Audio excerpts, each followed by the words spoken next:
देव सैनी 11 के पर्व पर आपको बहुत बहुत शुभकामनाएं, प्रणाम करता हूं। हम वैष्णव भक्त में एक दूसरे को प्रणाम करते हैं, यानी श्री हरि को प्रणाम करते हैं। मैं सबको ओम साईं राम कहता हूं और चरण स्पर्श करता हूं। हमने पिछली कथाओं में ये जाना था आत्मज्ञान के बारे में। अभी यह अध्याय पूरा नहीं हुआ है। आत्मज्ञान की जितनी शर्तें हैं जो बाबा ने हमको बताई है वो मैं आप तक पहुंचाऊंगा कि इसमें क्या शिक्षा हमको मिली। लेकिन उसके पहले एक बहुत महत्वपूर्ण बात मेरे मन में आई है जो आपके चरणों तक भेज रहा हूं। कृपया आशीर्वाद दीजिए। यदि चंचलित मन द्वारा कोई एक पाप होता है या एक गुनाह होता है तो सबसे पहले उसकी आत्मा ही उसको दंड देती है। मैं ये बताना चाह रहा हूं कि एक गुनाह में कितने बार दंड मिलते हैं। यदि चंचलित मन द्वारा आपने एक गलत काम कर लिया, एक गुनाह कर लिया, एक पाप कर लिया, तो सबसे पहले आपकी आत्मा ही आपको दंडित करती रहेगी। और बात अगर आगे बढ़ गई, मोहल्ले में बात चली गई, तो पड़ोस के लोग बातचीत के दौरान आपको दंडित करते रहेंगे, इसलिए कि पड़ोस में आपकी जो चर्चा फैलेगी वो आपको भी ज्ञात होगी, वो आपके भी समझ में आएगी, वो भी दूसरा दंड हो गया है। यदि और बात आगे बढ़ी, रिपोर्टा झपोटी हो गई, थानेदार ने बुलाया और आपको पनिशमेंट दे दिया, तो ये तीसरा दंड हो गया। यदि आप बहुत विख्यात आदमी हो और बात आगे बढ़ती है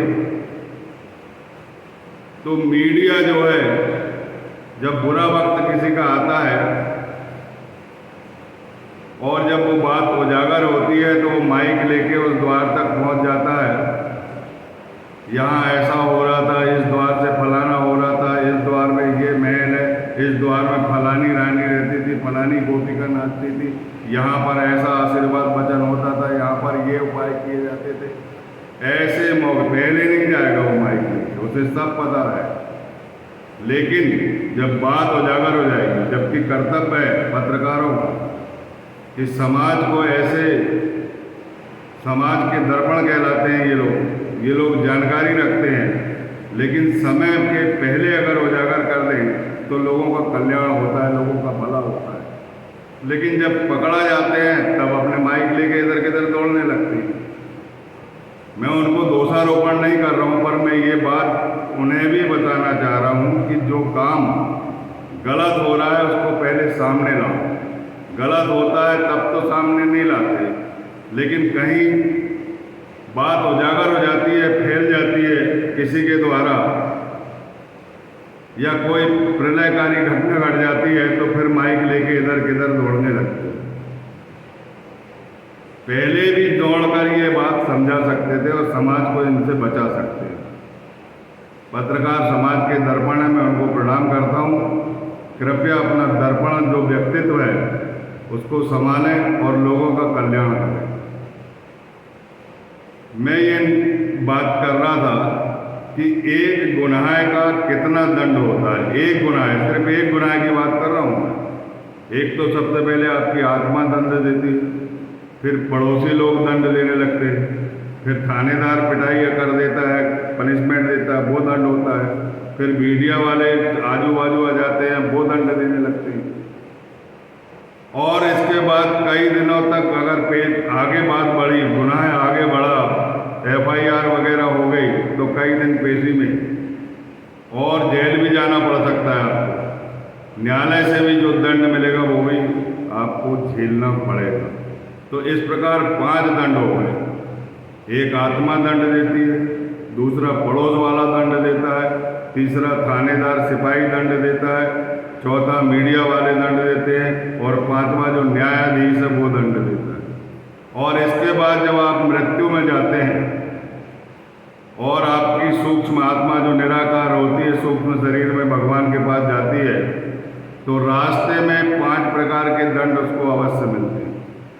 इस प्रकार 10 दंड हो गए। कहीं गहरी खाइयों से गुजरेगा, कहीं पीप वाली नदी, मवाद वाली नदी में उसको डुबाएंगे, कहीं कढ़ाई में उसकी तलाई की जाएगी, जो मैंने सुना हो। और निश्चित है कि उसको दंड भोगना पड़ता है, जो किया है वो भोगना पड़ेगा। तो ये 5 और 5 10 दंड हो गए। और इसके बाद जब दंडाधिकारी के पास पहुंचेंगे तो वो फिर गुनाह का दंड देता है, और दंड वो भी 5 प्रकार के दंड देगा, तो 15 प्रकार के दंड हो गए। तो एक गुनाह में 15 जगह आपको दंडित होना पड़ा। एक बार आपका मन मलिन हुआ, आपने गुनाह किए, और 15 बार आप दंडित हो गए। इसके बाद अगले जन्म में भी उसी को भोगना पड़ेगा। जो आपने अपराध किया है वो अगले जन्म में आत्मा जो है ऐसे शरीर को वर्ण करती है, वो पिछला दंड भोगना पड़ता। लेकिन जो श्री हरि की शरण लेते हैं और जो सच्चे सदगुरु की शरण लेते हैं, इनके पिछले जन्म के कर्म भी कट जाते हैं, और इनको जो दंड मिलने वाला है वो दंड भी माफ हो जाता है, और वो आत्मा अनुभव की ओर अग्रसर होने लगते हैं। मेरा आपसे अनुरोध है कि अपने मन को मलिन मत बनाइए। इतने बार दंडित होने से अपने आप को बचाइए। आत्मा शरीर की पूजक है, बुद्धि उस शरीर का सारथी है, और मन जो है वो हमारे रथ की लगाम है, और इंद्रियां जो है घोड़े हैं। यदि मन मलिन होगा तो लगाम ढीली हो जाएगी, और इंद्रियां जो है अपने लक्ष्य को पूरा कर लेगी।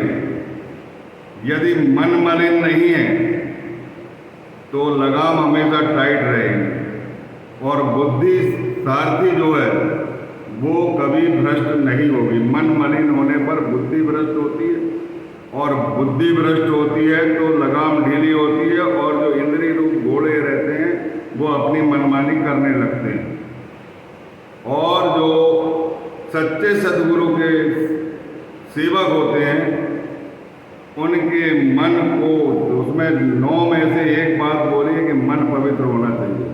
मन को हमेशा विशुद्ध रखना चाहिए, किसी भी प्रकार की मलिनता उसमें नहीं आना चाहिए। अगर कोई अपराध होता है तो सामाजिक दंड मिलता है, आपको 5 जगह दंड मिलता है, सूक्ष्म शरीर में भी 5 जगह दंड मिलता है, और जो हमारा न्यायाधीश बैठा है ऊपर, वो भी हमको दंड देता है। हमारा हिसाब किताब वहाँ चुकता करना पड़ता है। फिर सूक्ष्म शरीर जो है फिर दूसरे जन्म लेती है, और फिर वो पिछले कर्म को भोगती है। तो मेरा आपसे व्यक्तिगत अनुरोध है कि जो कुछ आपने पूर्वार्ध में किया है वो सब सदगुरु के चरण में रख दीजिए, और उसका पश्चाताप कीजिए, और उनसे कहिए कि हे प्रभु, हम गुनाहों में गड़े हैं, पिछले जन्म के हमारे अनेक पाप हैं, और इस जन्म में भी हमसे पाप हुए हैं। हमें पापों से बचाने की शक्ति दीजिए, हमारे मन को पवित्र करने की शक्ति दीजिए, हमारी बुद्धि को पवित्र करने की शक्ति दीजिए, हमारे जो इंद्रियां हैं उसको अंतर्मुखी बनाइए, और जो हमारे आत्मा है, जो हमारे अंदर जो ईश्वर है, जो निराकार सद्वस्तु है, उसका हम पूजन सतत करते रहें। बोलिए सच्चिदानंद सद्गुरु साईनाथ महाराज की जय। यदि आप इस जन्म में आ ही गए हो तो सद्गुरु की शरण ले लीजिए, और सुबह एक छोटी सी प्रार्थना उठते समय जरूर करिए। यदि आपसे बनता है तो, नहीं बनता है तो कोई बात नहीं, आपके अंदर बहुत सुधार होगा। बाबा को शाम के वक्त सुला भी दिया करो, और सुबह जब उठते हैं तो पूजन के पहले उन्हें, नहाने धोने के बाद पूजन के पहले उन्हें उठा भी दिया करो। तो जो उठाने की आरती है वो आरती जरूर गाया करो। मैं केवल 2 लाइन गाता हूँ। उठा उठा श्री साईनाथ गुरु चरण कमल दावा, आदि व्याधि भव ताप वारुनि, तारा जल जीवा, गेरी तुम